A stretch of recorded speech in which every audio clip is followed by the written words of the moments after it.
welcome back to Good Morning Boss. Mga boss, ngayong darating na Marso ay i-observe natin itong Fire Protection Month. Kaya naman ngayong umaga, pag-uusapan natin kung ano nga ba yung mga kailangan natin malaman na tips para siyempre makaiwas tayo sa sunog at alamin na rin natin kung bakit nga ba tuwing March natin ino-observe itong Fire Prevention Month. Kaya ngayong umaga, makakasama natin mga boss, ang Chief ng Public Information Services ng Bureau of Fire Protection, walang iba kundi si Superintendent Renato Marcial. Good morning po. Good morning, Jules. Good morning sa mga nanonood ng inyong programa. Alright, last year I also asked the same question. Sir, bakit nga ba tuwing March lagi ino-observe itong Fire Protection Month? Well, actually, yung tuwing buwan ng Marso ay in-observe natin yung Fire Prevention Month dahil nga, una, meron pong batas na prinoclaim ang ating dating Presidente Marcos, Proclamation number 115-A, declaring the month of March and every year thereafter as Fire Prevention Month. Dahil ito yung simula ng summertime, mainit na at maraming sunog ng mga nangyayari. And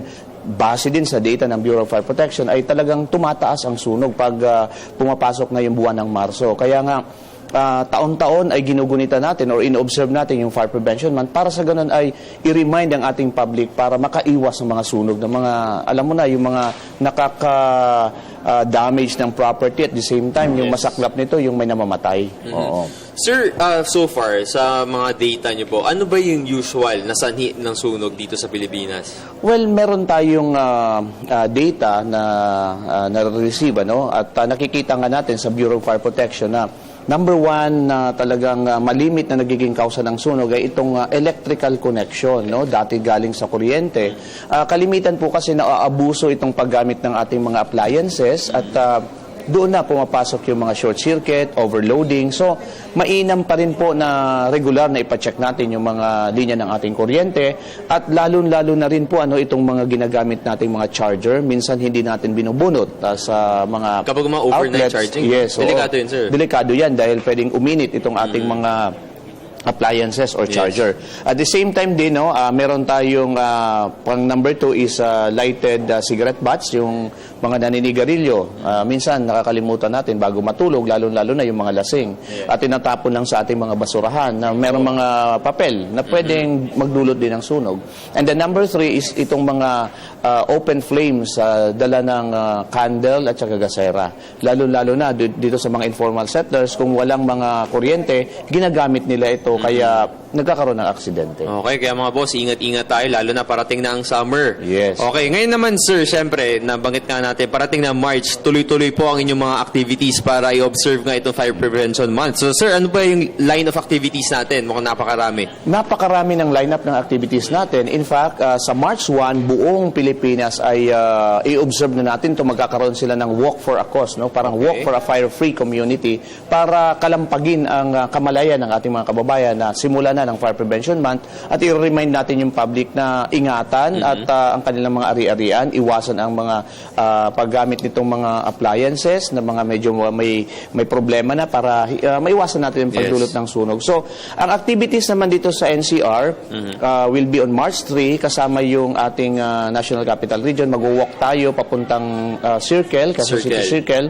and then no less than the Secretary of Interior and Local Government, Secretary Maroas, will be there to grace their occasion. At the same time, magkakaroon kami ng turnover of fire trucks.